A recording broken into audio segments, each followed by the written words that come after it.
Assalamualaikum warahmatullahi wabarakatuh. Selamat pagi dan salam sejahtera bagi kita semua.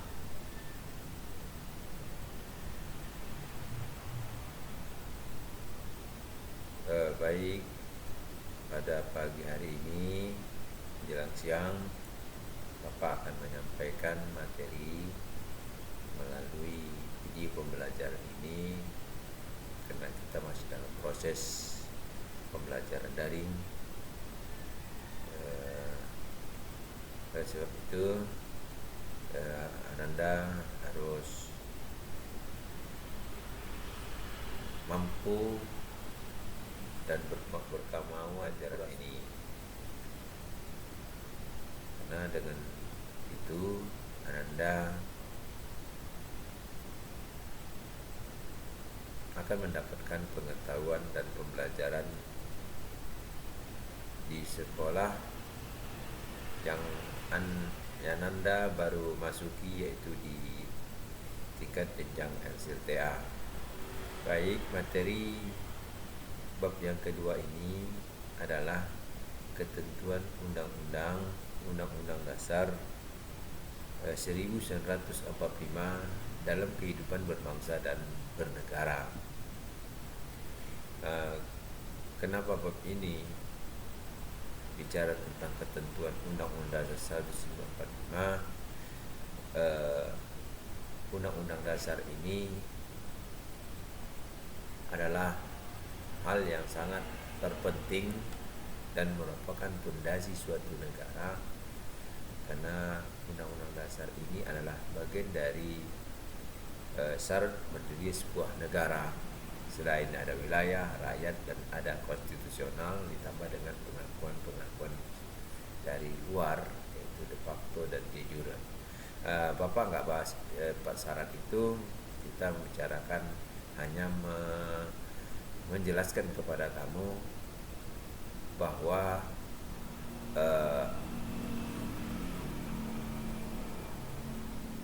pencantuman materi tentang ketentuan Undang-Undang 45 dalam kehidupan berbangsa dan bernegara.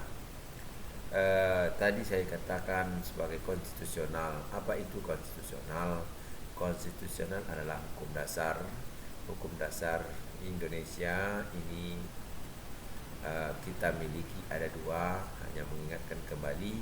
Satu, hukum dasar yang tertulis. Yang kedua namanya hukum dasar yang tidak tertulis.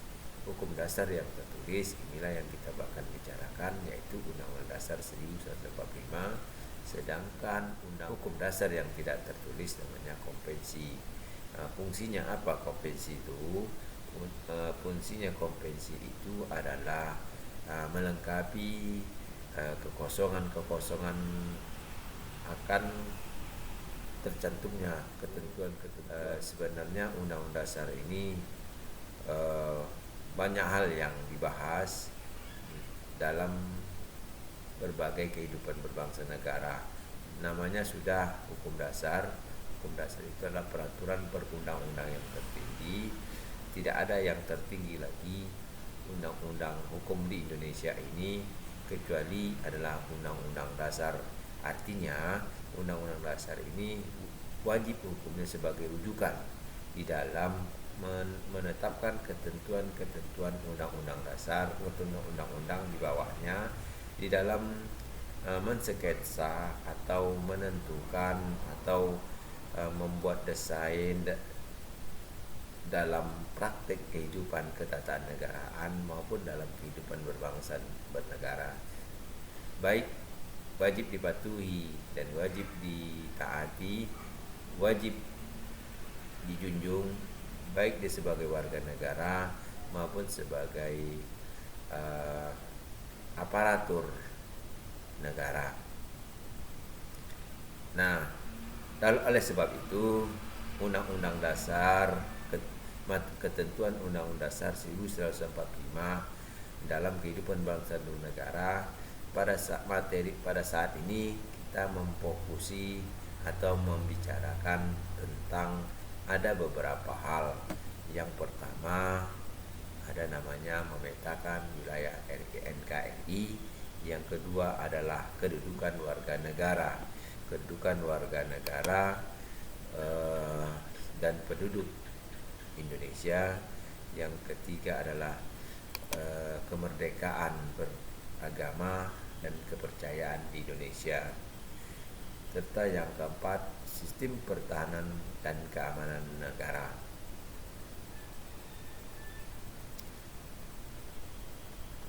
Baik anak-anakku, anak-anak bapak sekalian, kita masuk ke materi pembahasan sub materi yang pertama, memetakan wilayah NKRI. Nah, memetakan wilayah NKRI ini maksudnya adalah Indonesia telah membuat pemetaan wilayah NKRI. Gunanya apa? Ada kegunaannya ke dalam, ada kegunaannya keluar. Artinya kegunaan bagi bangsa Indonesia dan kegunaan bagi bangsa lain. Kegunaan ke dalam itu agar bangsa Indonesia, generasi Indonesia sekarang maupun yang akan datang, tahu mana-mana yang menjadi hak-hak wilayah kekuasaan Negara Kesatuan Republik Indonesia dari Sabang sampai Merauke. Oleh sebab itu, dengan tahunya kekuasaan dan tentu wilayah bangsa Indonesia mampu melakukan hal-hal yang terbaik untuk membangun bangsa dan negeri ini pada saat ini maupun masa yang akan datang, untuk kemajuan bangsa dan negara yang tercinta ini. Bagi bangsa luar atau keluar adalah agar bangsa-bangsa lain dapat mengetahui mana-mana wilayah NKRI sehingga mereka dapat mempedomani untuk tidak masuk, untuk mematuhi dan mematuhi ketentuan-ketentuan sebagai kekuasaan negara lain. Artinya ketika mereka memasuki wilayah itu ada syarat-syarat yang harus dilakukan oleh bangsa lain untuk masuk ke Indonesia.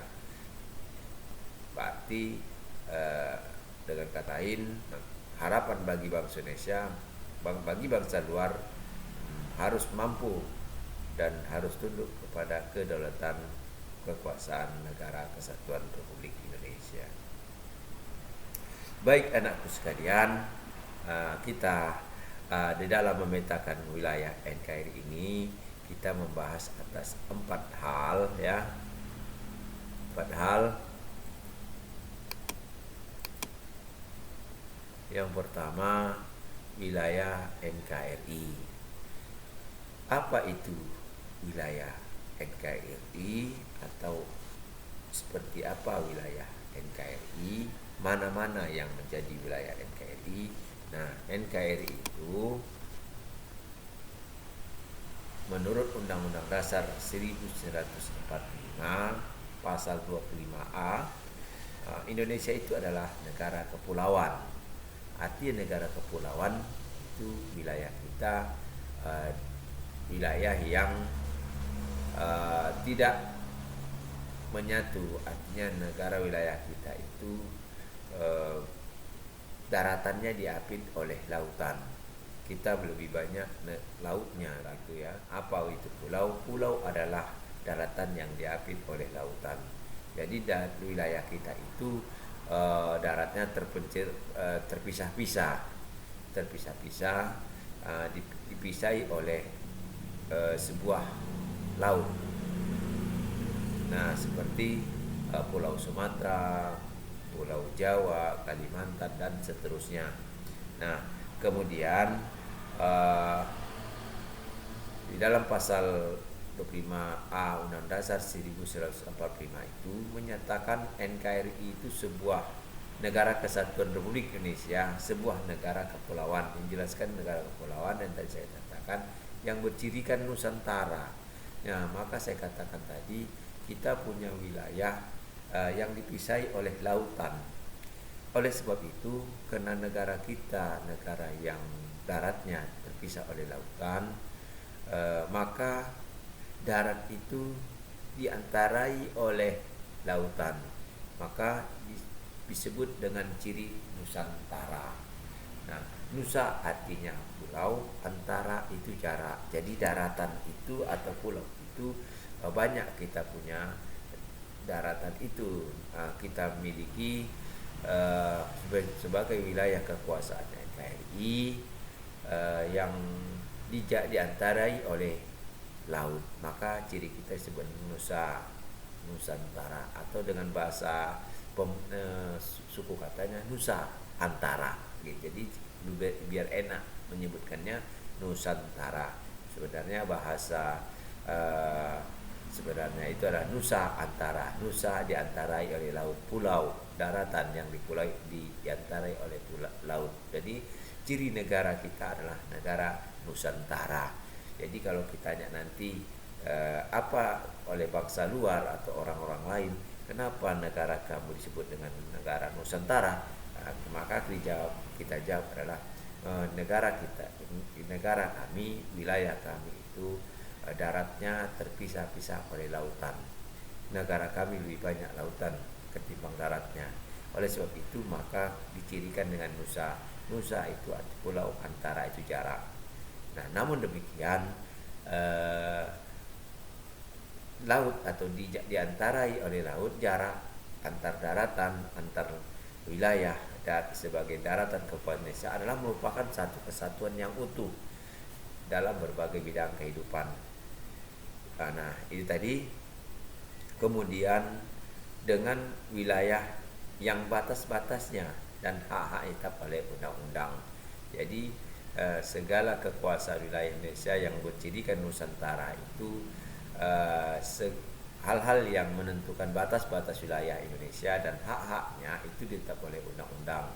Artinya ditetapkan oleh peraturan lanjut yang sebagai di bawah proses ketetapan lanjut yang ditetapkan oleh pasal 5 itu oleh undang-undang. Nah, apa bedanya undang-undang dasar dengan undang-undang? Jadi jangan bingung, loh ada undang dasar, ada undang-undang. Undang-undang dasar itu saya katakan tadi adalah hukum dasar yang tertulis yang kita bahas ini. Sedangkan undang-undang adalah peraturan organik. Undang-undang ini adalah pelaksanaan dari pasal-pasal yang telah ditetapkan oleh undang-undang. Makanya di sini ditetapkan oleh undang-undang artinya peraturan lanjut setelah lahirnya peraturan pasal-pasal yang ditetapkan oleh undang-undang. Jadi undang-undang ini adalah peraturan pelaksana lanjutan dari pasal 25A Undang Dasar 1945.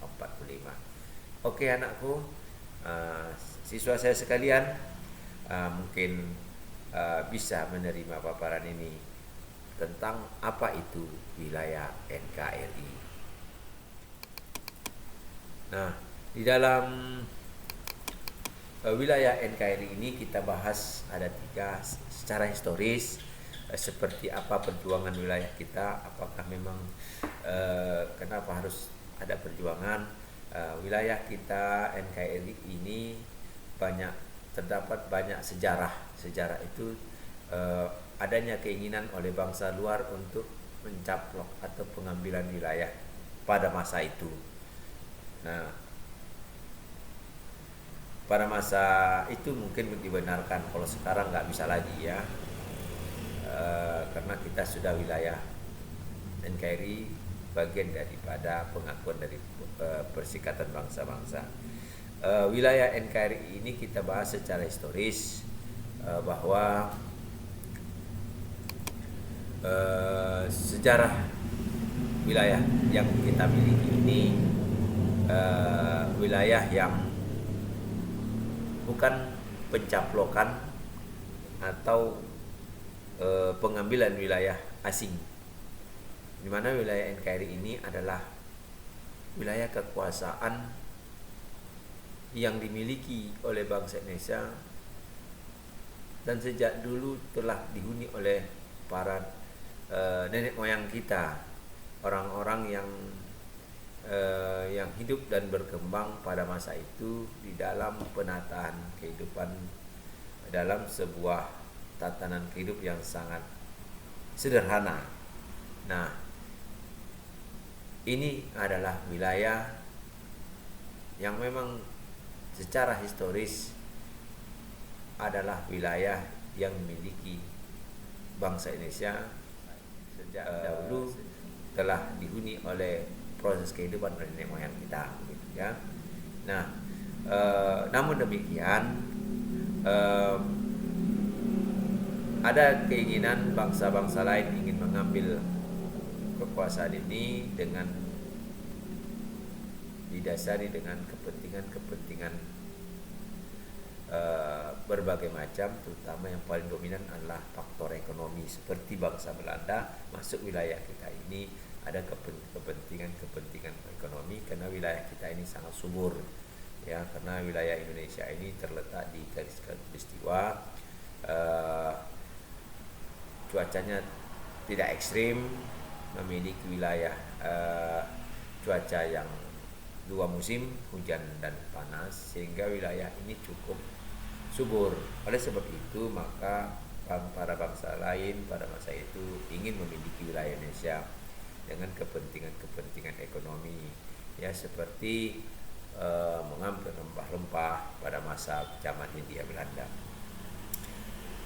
Keinginan itu Indonesia selalu berupaya melawan secara fisik, kemudian melakukan tindakan-tindakan terutama di dalam usahakan nasional dapat diakui oleh warga negara bangsa-bangsa lain.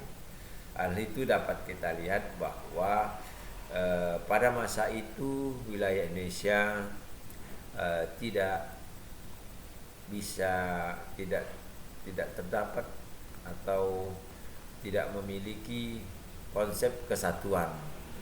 Semuanya itu didesain atau diatur oleh para bangsa Belanda, ya, pada bangsa Belanda dengan ketentuan-ketentuan mereka.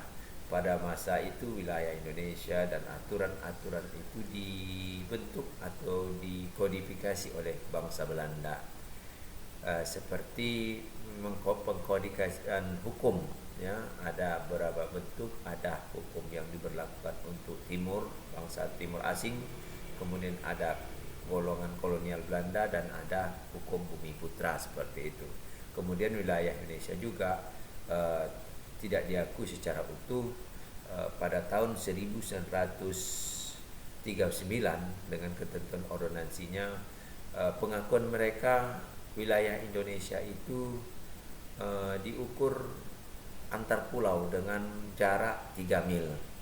Jadi antar pulau itu diukur 3 mil. Apa yang terjadi?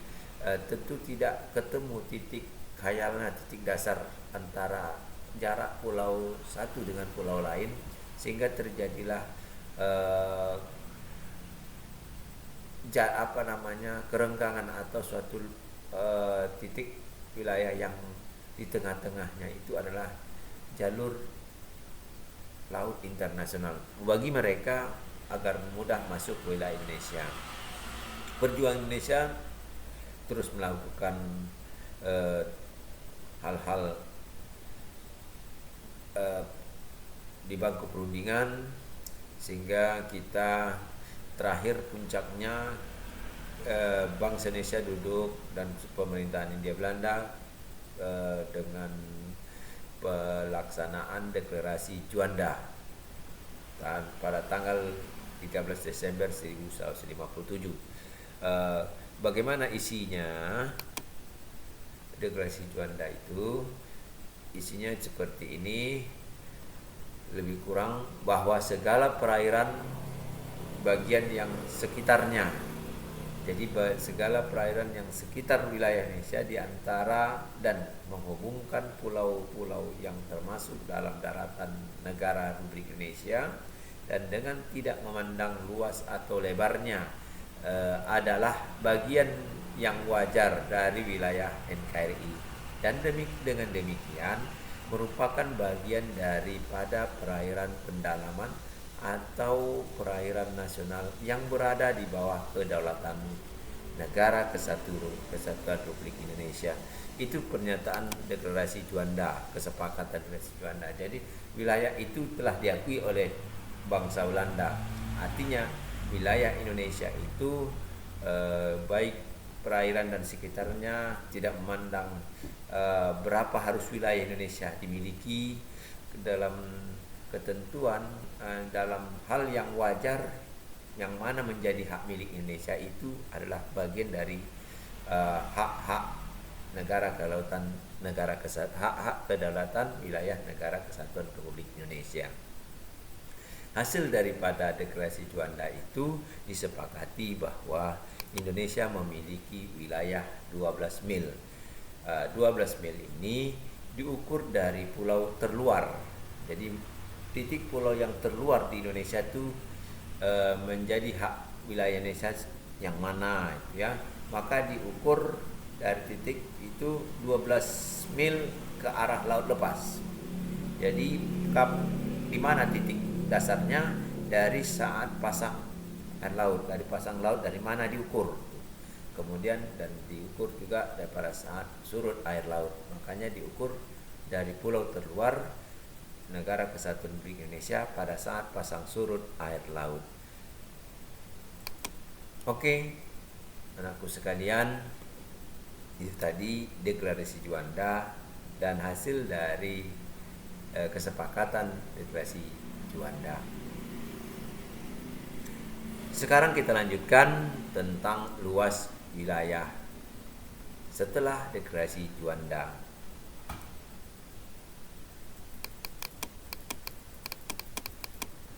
Luas wilayah Indonesia setelah terjadi kesepakatan wilayah deklarasi wilayah NKRI, kita bertambah 2 juta ya. 2 juta wilayahnya, kilometer bujur sangkar kurang. Jadi wilayah Indonesia adalah 5.180.053 kilometer bujur sangkar, dan wilayah daratnya itu dengan